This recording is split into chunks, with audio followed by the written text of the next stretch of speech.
Today we will be taking a small probe to the moon. Yes, and we will be covering everything. The process of building, which I hope to go into great detail. We will be covering the launch and how did it go, as well as the planetary transfers, and maybe just we will be returning that craft back for some science. So, welcome everybody to our KSP Let's Play. This is playing with a lot of mods, including Remote Tech, my favorite mod, which is really cool. And today we are building a small probe that will be going to the moon, performing lots of experiments and returning loads of science. So first I have included the Probodobodyne Hex, some batteries, obviously the stability assist reaction wheels, the experiment return kit together with some major parachutes, 3 solar panels because we want to keep this bad boy powered, and then we will be cramming on some experiments on top of it. Besides, I could actually cram a few more batteries.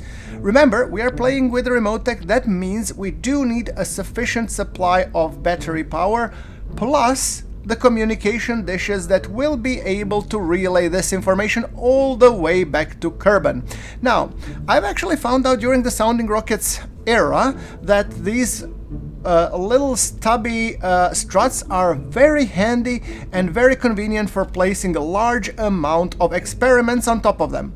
And this other experiment, which is featuring these cameras, I'm cramming just on top. So let's see, magnetometer, temperature meter, seismic sensor. Seismic sensor is usually when landed, but if this probe lands, well, we will have some science data. Then we have GoreSat, we have a couple of mystery goose, yes, plural, and I plan to maybe cram in one more, I plan to cram in one more materials bay experiment that will hopefully be returning loads of science, because that one is actually quite big and cumbersome, but it returns quite a hefty sum. Obviously we need a remote tech antenna that will be communicating, that is hopefully not in the place where it could break. Then again, I do want to place some inflatable buoys, so because last episode when we returned this bad boy, it actually sank to the bottom, almost killing and destroying my craft, so I got really scared that this probe might do the same. Yeah, actually I could place this camera right up below the mystery goose, and I'm going to be placing another antenna, which is like a big boy. I'm going to be placing it on top of the experiment's return unit. Then we're going to be putting the materials bay, a bigger advanced inline stabilizer for the flow, because those experiments will be conducted, but they will be ditched before re-entry so that we could survive. Or actually, you know what I'm thinking? I could actually return those experiments. Why not? Yeah, let's cram a big heat shield below because it will be keeping everything else covered. Now we have this inflatable buoys, and let's put them in the dual symmetry. So if we start sinking, I'm just gonna be deploying the buoys that will hopefully keep us afloat, both financially and literally. Now let's talk about the return stage. Well, this is the return stage, returning us from the moon and hopefully getting us to the moon. I mean, Terrier is really efficient engine, and once we put the 1.25 meter fuel tank with the Terrier engine, we should have plenty of Delta V, which should be getting us to the moon and back. Obviously, we need an Omni antenna to communicate while we are around, and I'm just going to be putting everything to the action groups. We do have all of the antennas that we could possibly need, so I've managed to make sure that those are obviously in the action groups. So I'm just making now that I perform all experiments with an action group 5 and then collect all of them with an action group 6. It's very convenient. Just the experiments, hit 5 and then hit 6, and then hit 5 and hit 6. Talk about farming. Yes. We are farming science so that we could advance our program onwards, because we are really, what was it, 5 episodes in, and we haven't still launched a single Kerbal. Sorry, I feel already stressed. I want to get these little green girls and I want to get this little guys and gals all the way up into the moon and beyond. Yes. Now, speaking of that, let me just see. Now we have the big Mothra. I'm actually thinking I want to have another stage, maybe a little top stage that would be placing this craft into the Kerbal high orbit, and then ditching as it goes to the moon. Yes, I think that would be a better solution. Okay, 1.25. Now let's put a Marlin engine at the bottom. Obviously Merlin. Now there we go. And then I'm going to plan to be putting 2 side boosters, because boosters are fun. Oh, these are a little bit big boosters, right? So how about we put these kickbacks? Yeah, I think kickbacks will do the job just nicely. All right, let's put these nose cones, 4 fins for stability, obvious, and we need to be able to launch this bad boy in some sort of capacity. So I would be probably putting the launch clamp as soon as I have corrected my staging. Make sure that I save, and let's see, what do we place for launch pad? This bad boy? It doesn't look half bad. Now, do we have a small tower? I would like to have a small tower, please. Now, let's see, which tower can we pick? This actually looks quite cool. Yeah, look at that, go. There we go, and perfect. And then I need the fuel arm, obviously. Now, let's disconnect from the tower. There we go. Make sure that we check our staging, because staging is really important when it comes to doing everything. Otherwise, yeah, problems happen.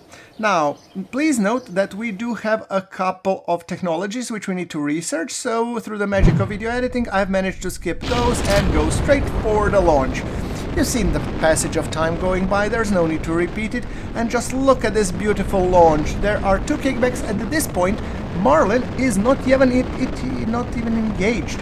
Yeah, apparently, I can talk, I promise. However, the fins are steering the rocket in the right direction as we gently go up in the higher atmosphere. We're gonna be ditching the boosters with the full thrust of the Marlin engine, which is horribly inefficient at this point, at thrust to weight of just 1.09, 1.10. So that means we are not accelerating really fast. Ideally, you want your thrust to weight to be around 1.4, 1.5 mark at least. This 1.1 is really bad. Just remember, Saturn V had a thrust to weight, I believe, 1.2 at launch. So, yeah, and that's providing mild G's in terms of acceleration. However, we're getting nowhere fast. However, we have enough delta V that we will secure that we get into the orbit. It just might not be as efficient. As you can tell, our apoapsis is climbing, and as we burn more fuel, our thrust to weight is getting better. I believe at this point is 1.5, so that's a decent thrust to weight. We should have begun with that. Right. Alright, so apoapsis is steadily climbing. I did mess up ascent a little bit. I would want to have it a little bit steeper than it is, but it is what it is. We're gonna go with this apoapsis, and we are gonna go 55 kilometers up. Now, one thing that I really love playing with remote tech, it forces you to think ahead. It forces you to think about solar panels, battery capacity. Eventually we're gonna play with life support too, because I have tech life support installed in my mod list. And there we go, apoapsis height is over 70, and you see now the value of this small stage, which is just providing us enough kickback to get us on correct route towards the trajectory, well, for inserting into orbit. Apoapsis is gonna be rising until the 100 mark, after which we're gonna be really nicely decoupling everything. Okay, however, we have 115 meters per second, which we're going to be starting burning at an apoapsis. So let me just quickly make sure that I circularize correctly. Put in this maneuver node where it should be. Easy does it. Just remember, currently we have only one other satellite that is in orbit around Kerbal, and that's the Sputnik 1. So that one is actually now mediating as a relay if things get bad. So because Omni antennas can function as relays. I did not plan for it. I do plan to build my dedicated relay network sometime further along, but for the time being we're gonna be just using what we have at the moment, and we'll see how far we can go with it. Alright, that being said, let us just kick everything and pressing tow. Look how beautiful it looks. So, we now have a couple of 300 meters per second to burn until we circularize. We did extend the antenna and the solar panels, meaning this probe is now running on its own power, and we do need additional 50 meters per second until we get circularized. There we go. Beautiful. Right. So we do need to set the target back to Kerbal, because this big antenna, I really want to enable it, because once enabled, we need to be able to communicate all the way back to Kerbal. Right. So magnetometer, let's talk magnetometer. There we go. Makes sense, doesn't it? Log magnetometer data, and my X-Science mod is telling me that I didn't have this experiment. So now I'm going to be collecting it in a crate. There we go, beautiful. I could in theory send it because there is no penalty for sending it, but I'm worried about spending my electric charge, you know. It is what it is. We haven't sent it, but we have it on board.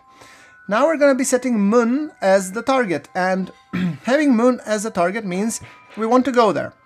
Now we get the ascending and descending nodes, and then we have everything that we need to place. So let us just try and find the maneuver that will be giving us a free return, because I'm not sure if I will be able to steer the craft once it is in Moon's sphere of influence because of the distance, remote tech, batteries. It's an unproven and untested technology at this point. So I'm trying to find a good free return route.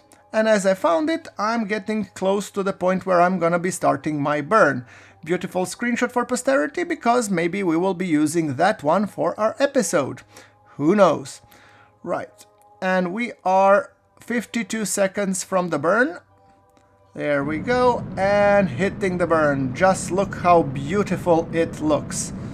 I'm using, by the way, Remote Tech's flight computer to execute the burns because it's much more precise than I am, and also it allows me to create these beautiful visuals that you guys can to enjoy without worrying that I will be overshooting my mark.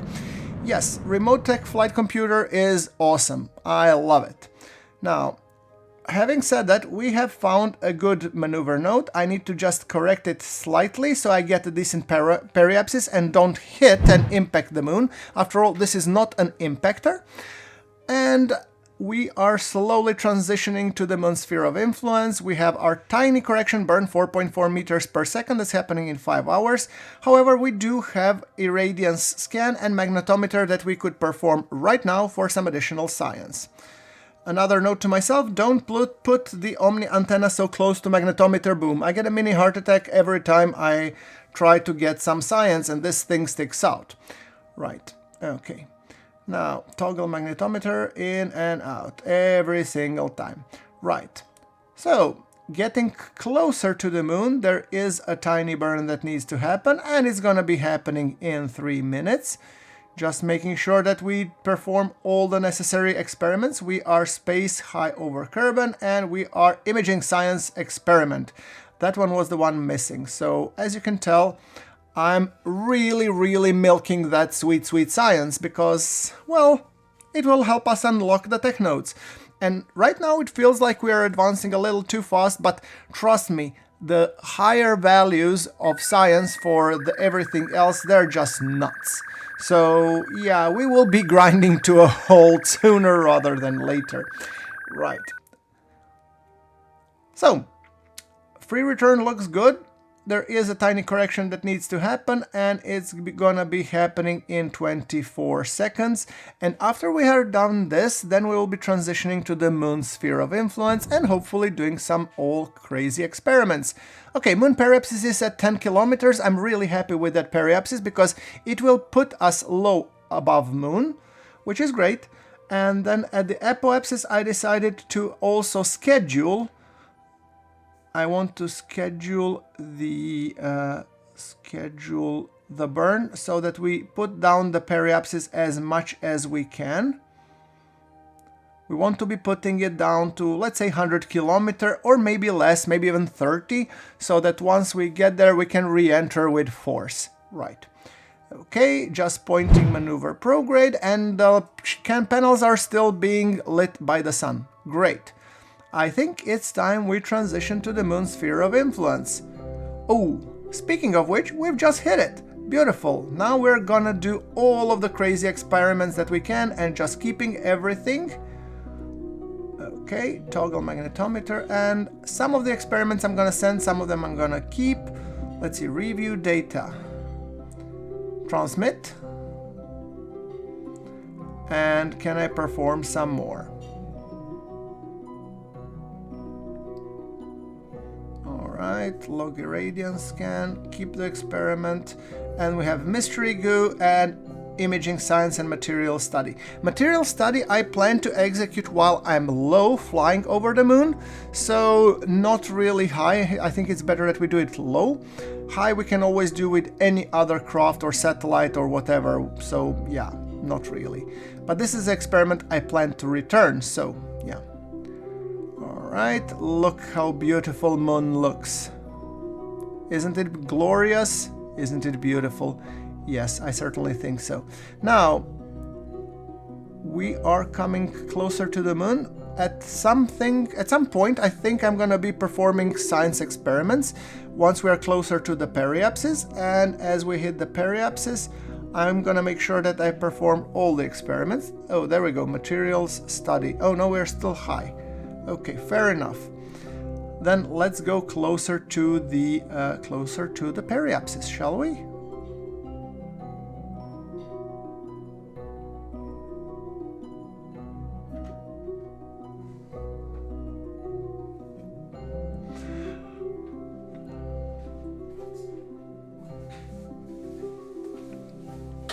Alright, so kicking in the afterburners, we're gonna be flying closer to the periapsis, and hopefully we're gonna be...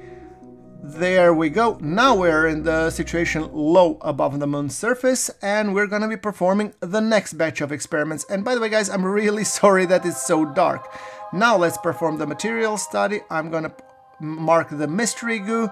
I'm gonna save those, and I'm gonna perform all other science that I can. So just hitting everything to be stored and then picking them up in the experiment storage unit.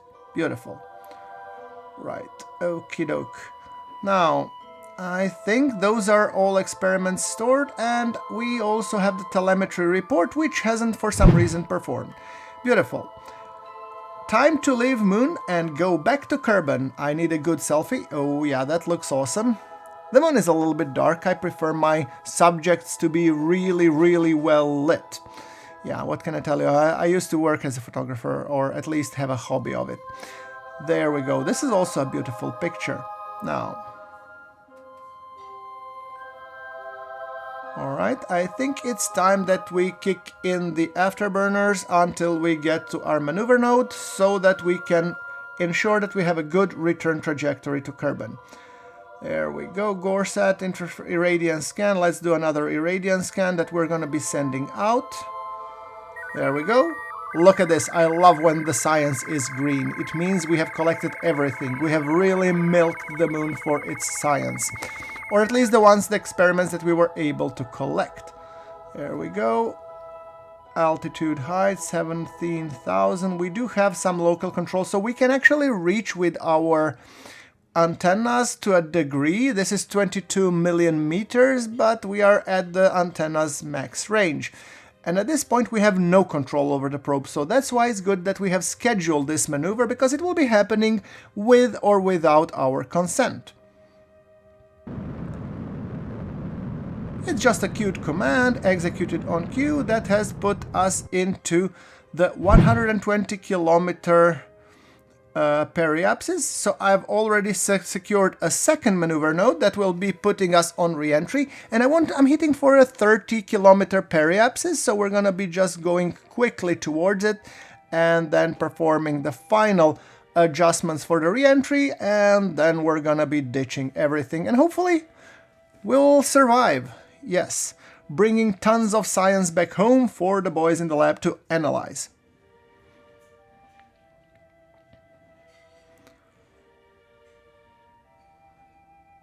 Alright, 1 minute to the burn, and there we go. Small burn. only a 2-second burn, but it placed us in the 32-kilometer periapsis, which means we will be able to... So right now I'm just sending and transmitting data because I'm a little bit worried about the re-entry after all. We don't know how it will go, so yeah, keeping all the other experiments. There we go, mystery goo and all that jazz. Now, I know, some of you will be shouting, you could have sent everything, GrunfWorks, that is not returning, partial data. But what would be the suspense in that? This way, we can try and figure out, will we survive the re-entry? It's always a lottery. Yes. Okay, so rather than me trying to, control this craft, I'm going to put it on surface retrograde trajectory. And once we get closer to the Kerbal line, the 70-kilometer one, we're gonna be burning as much as we can, and then we're gonna be ditching the bottom stage so that it doesn't drag us down with its own weight. So there we go, we are getting closer to this magical 70-kilometer marker.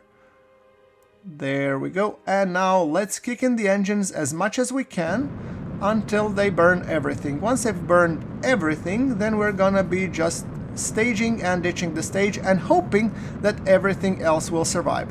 Now, given that my solar panels aren't retractable, I'm expecting that those will break, and antenna, I'm expecting that the small one will break, but eventually we should have another small piece of the puzzle that will be able to land. I do still have one antenna, so I'm maintaining control, which means I will be able to deploy the chutes once we survive the harshness of re-entry, and apparently the probe did survive, so it's just a matter of deploying the chutes. And since everything has been going on in the dark, I have decided to accelerate this process significantly. By the way, guys, if you made it all the way here, that means that you might have liked the video, in which case I would invite you cordially to boop a like button on this video, and if you would like to see more KSP content, then do subscribe to the channel. It does me a great favor and it tells me how much you like this stuff. Now, having said that, we are accelerating the time as we are descending through this harsh storm. However, everything seems to be in order, and I'm just trying to make sure that we descend as quickly as possible and hopefully this time not dive and recover the craft. So let's see. Will we be able to recover it? Yes, we did. And 276 science. Beautiful. That means in the next episode I'm going to be going through the tech tree and unlocking science. Thanks for watching.